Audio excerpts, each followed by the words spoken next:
برای خدمت کردن پدر و مادر بینی تا جنج نکن، خواقت نگیر. بعضی بچه ها هستن که بعضی جوان ها هستن که به خاطر دوستاش و به خاطر رفیقاش گفی مادر را دپل میکنن.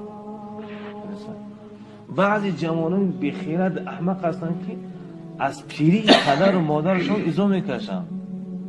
اگه بچه های اگه پتر خودشون ترقی کرده ایزا میکشن. نه، اون کسی بود که ترا شیر داده است. اون کسی هست که برای تر سخن گفتن را تعلیم داده است. بنظرین سخن برای تر نشان داده است. برای خاطر میگن که صدا بلند نکن طرف اون کسی که برای تو حرف زدن را تعلیم داده است. یا کسی که برای تو گپ زدن نشون داده است.